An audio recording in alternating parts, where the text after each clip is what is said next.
Petite pause café pour moi, j'espère que vous m'en voudrez pas, mais je suis KO. Ah, il y en avait besoin. Donc le paradoxe qu'on va voir dans cette vidéo, c'est pourquoi si vous n'avez pas de job, vous devez absolument foncer pour décrocher un premier poste de développeur web junior. Et en même temps, si vous êtes déjà développeur web junior, pourquoi vous devez le plus vite possible sortir de cette position développeur web junior, c'est-à-dire simple exécutant qui dit oui oui à tout et qui est parti pour 10 ans d'esclavage. Donc ce qu'on va commencer par comprendre, et c'est ce que mes élèves me demandent le plus souvent, c'est qu'est-ce qu'il faut avoir exactement en termes de compétences pour passer pro, c'est-à-dire essayer d'aller vers un profil de développeur web senior. Ce que me disent mes élèves qui sont juniors, eh bien c'est qu'ils ne se sentent pas vraiment légitimes dans ce qu'ils font, donc ça c'est le syndrome de l'imposteur, et puis ils n'arrivent pas du tout à se projeter dans une suite où ils devront par exemple encadrer techniquement d'autres développeurs. Pourtant vous serez étonné parce que ce que vous avez vraiment besoin, c'est pas forcément des compétences techniques en plus, c'est autre chose et c'est ce qu'on va voir dans cette vidéo.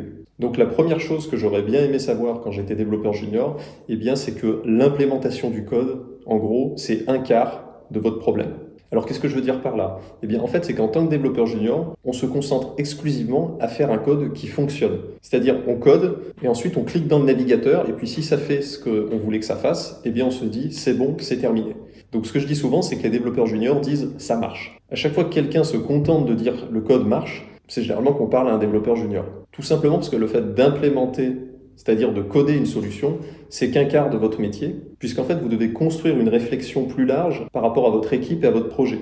Donc en fait, si vous regardez bien ce que vous allez faire toute la journée, vous utilisez en fait ce que moi j'appelle le framework des 4 P, c'est-à-dire plan, prépare, perform, perfect. C'est-à-dire qu'avant de vous lancer dans le code, vous avez déjà planifié ce que vous allez faire, être sûr de bien comprendre que ça correspond au besoin final du client, que c'est ce que le manager vous a bien demandé, et voir s'il n'y a pas des infos à les récupérer auprès de vos collègues techniques qui travaillent par exemple sur le mobile ou sur le back-end, puisque vous allez avoir besoin d'eux pour implémenter la fonctionnalité qui vous est demandée.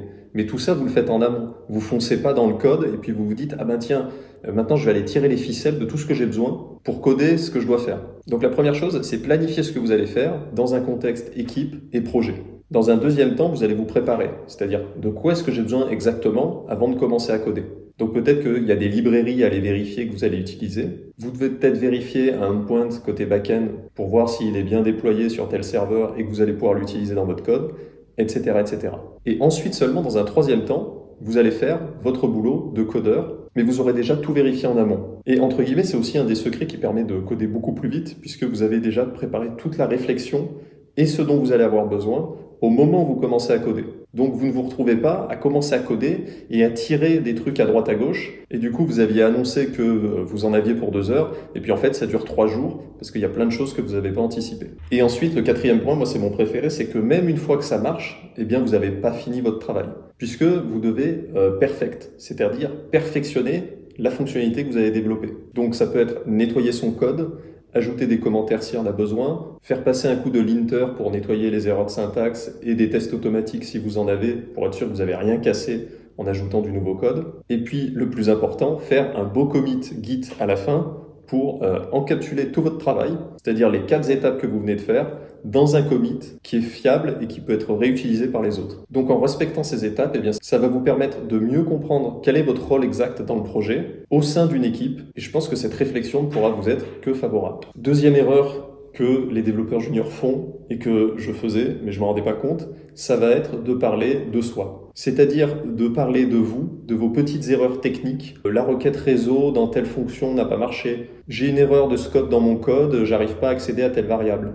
En fait, retenez que dans une équipe d'un projet informatique, il n'y a que très peu de gens qui comprennent le code que vous êtes en train de taper. C'est-à-dire qu'entre les personnes fonctionnelles, le client final, le manager, vos collègues qui font un autre langage, en fait, vous n'êtes pas tant que ça à pouvoir comprendre et relire le code que vous êtes en train de taper.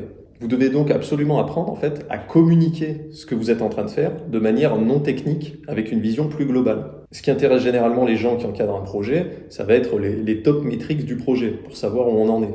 Donc généralement en réunion, quand un développeur junior commence à parler, tout le monde se met à bâiller, puisqu'il va parler de sa petite boucle if, etc., sans être capable de prendre du recul sur le contexte projet global. Donc là, le framework des 4P qu'on a vu juste au-dessus peut vous aider à avoir cette prise de conscience, entre guillemets. Donc dans vos réunions en tant que développeur junior, plutôt que de parler de vos incroyables aventures techniques, eh bien concentrez-vous sur 3 questions. Vous êtes en train de bosser sur quoi globalement? Est-ce que vous êtes bloqué et vous êtes capable de l'expliquer dans un langage compréhensible? Et enfin, troisièmement, qu'est-ce qui, selon vous, vous permettrait de corriger le tir? Donc des fois, il s'agit simplement de demander de l'aide à telle ou telle personne et lui demander si elle a 15 minutes pour vous débloquer. Donc ça devrait beaucoup vous aider, et puis quand vous parlerez, les gens arrêteront de bâiller en réunion. Troisième point, c'est une des phobies du développeur junior, c'est cette peur de présenter son travail. C'est-à-dire qu'on préfère rester 3 jours à perfectionner le truc et de surtout pas le montrer au monde extérieur parce qu'on pourrait être jugé. En fait, on a limite peur que quelqu'un découvre notre travail, ce qui est complètement stupide puisqu'on travaille fondamentalement pour les autres. Donc moi, je perdais un temps fou, par exemple, à relire chaque nom de mes commits et je me disais, oulala, si j'ai oublié, par exemple, une majuscule dans le 3e commit de telle branche, mon Dieu, quelle horreur! Qu'est-ce qu'on va bien pouvoir penser de ce que j'ai fait? Mais en fait, on s'en fout, et ce que vous devez faire, c'est au contraire d'aller demander du feedback proactivement sur votre travail et absolument sortir de votre zone de confort. Donc retenez que les feedbacks, c'est toujours quelque chose d'assez désagréable. C'est très dur de demander, mais aussi de donner du feedback. Donc c'est assez désagréable pour tout le monde, mais vous devez passer par cette étape puisque vous ne pouvez pas voir vous-même en fait, vos propres défauts. Vous ne pouvez pas savoir ce que vous ne savez pas. Donc montrez que vous êtes dans une démarche humble et que vous avez envie d'apprendre et allez demander du feedback auprès de gens qui sont meilleurs que vous dans ce que vous êtes en train de faire. Alors préparez-vous un peu à encaisser les coups parce que les gens ne savent pas vraiment donner du feedback, donc vous pouvez avoir des retours un peu froids, mais mettez votre ego de côté.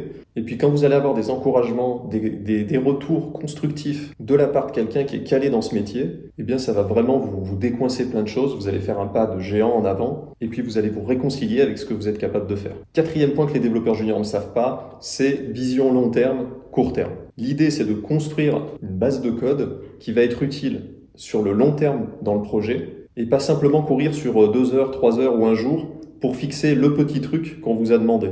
Donc là aussi, ça rejoint le premier point, c'est-à-dire que si vous avez en tête le contexte projet, le contexte, le besoin des autres équipes, eh bien quand vous êtes en train d'implémenter votre petit fixe, vous allez être capable d'avoir une réflexion et de vous dire mais en fait est-ce que ce que je suis en train de faire, je peux pas le factoriser dans un truc plus haut et puis en fait ça servirait à monsieur A, monsieur B et monsieur C. Donc pour vous donner un exemple, nous dans un de mes projets Atos, par exemple, on avait un bug côté front-end. Donc rien de nouveau jusque-là. Et en fait, c'était un bug qui était assez gênant et important pour le projet. Du coup, on envoyait un mail automatiquement à la personne concernée dès que ce bug se produisait. Le problème de cette approche hyper ciblée, c'est qu'est-ce qu'on fait quand on a un deuxième bug, un troisième bug, un quatrième bug? On va pas à chaque fois aller rajouter des ifs dans le projet avec shooter un mail avec le mail de la personne en dur. Donc on aurait pu faire ça en 1 heure et dire ça y est, on a fini. Mais comme on avait vraiment une vision avec un contexte projet, on s'est dit mais en fait il faut construire un système de log pour que dès qu'il y a une erreur, c'est archivé à un endroit où tout le monde y a accès. Comme ça demain quand on aura un deuxième, un troisième ou un quatrième bug, eh bien on va pas aller rajouter des ifs et alourdir le projet. En fait on va se construire un socle qui va nous permettre d'opérer sur ce projet à long terme. Donc c'est vrai que c'est un des conseils les plus difficiles puisqu'il faut avoir une très bonne connaissance du contexte projet, savoir ne pas faire de l'over-engineering, c'est-à-dire on vous demande une tâche et puis vous partez 2 semaines dans un service ultra générique que personne ne vous a demandé. Donc c'est assez subtil, ça demande une bonne communication avec le manager, les ressources disponibles, le client, etc.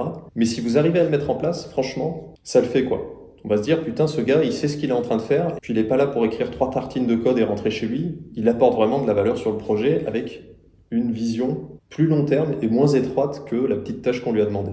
5e point, c'est une erreur qui m'a coûté 1 an de ma vie, mais je pense que finalement c'était pas si cher payé que ça, c'est de trop obéir, c'est-à-dire dire oui, oui, oui, oui, et donc vous vous retrouvez en fait à opérer à droite à gauche, vous ne maîtrisez pas grand-chose au final, et puis vous allez devenir le correcteur officiel de bugs et le développeur officiel des minuscules tâches qui ne sont pas si importantes que ça, mais bon, personne n'avait envie de les faire, mais ça tombe bien, vous êtes là.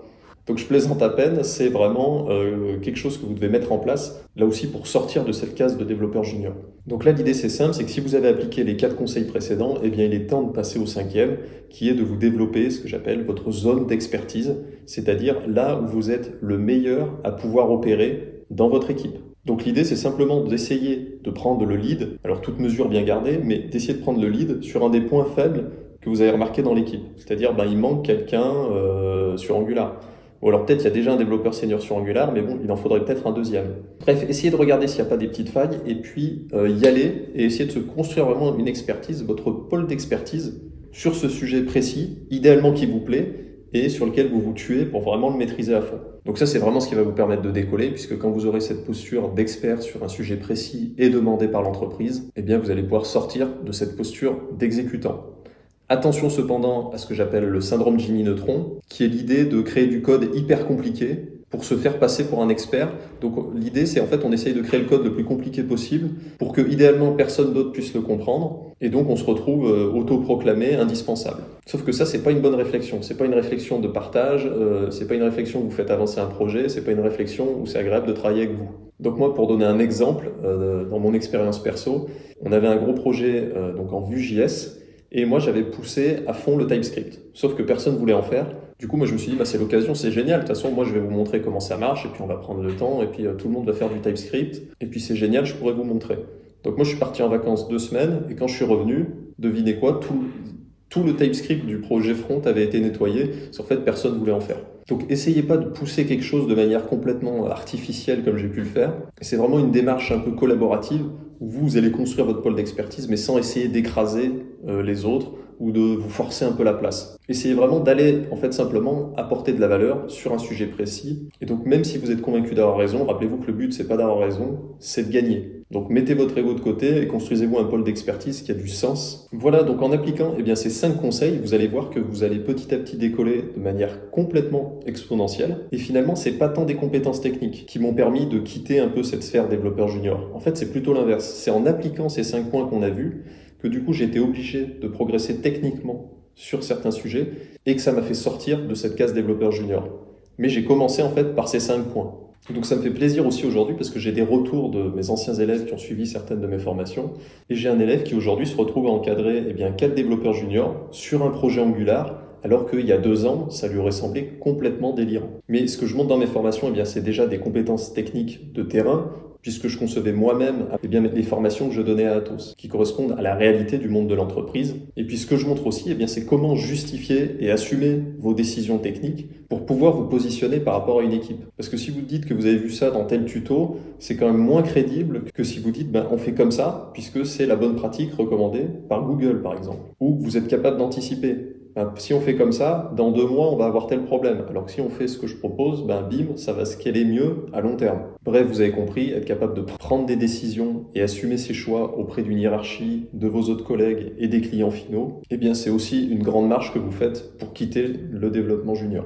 Voilà, donc j'espère que la vidéo vous a plu. Pour rappel, si vous êtes en reconversion professionnelle et que vous cherchez un premier poste dans cette industrie de la tech et que ça fait beaucoup trop longtemps que vous êtes en train de suivre des formations, des tutos, mais que vous ne savez pas concrètement comment décrocher un poste auprès d'un recruteur, je vous ai préparé un programme sur 10 semaines dans lequel je résume mes 10 ans de parcours et d'expérience en tant que développeur web et pourquoi je pense que ce serait pas mal pour vous de saisir l'opportunité des technologies JavaScript. Ne vous découragez pas, vous savez déjà sûrement coder des petits sites et les mettre en ligne, donc vous êtes vraiment moins loin de décrocher votre premier poste. Simplement, il est dur de s'y retrouver dans le monde de la tech puisque tout évolue très vite et vous devez apprendre un métier de zéro. Donc je vous montre pourquoi ça peut être un pari gagnant pour vous de vous positionner sur un profil front-end JavaScript. Parce que c'est des technologies qui existent depuis peu de temps, donc il y a peu d'experts dessus. Et par exemple, si vous prenez Angular, ça existe depuis 2016. Donc si ça fait 2 ans que vous faites du Angular, en fait vous êtes déjà dans les 50% des meilleurs développeurs possibles. Donc c'est l'intérêt de se positionner sur le front-end par rapport à d'autres technos comme le Java, le PHP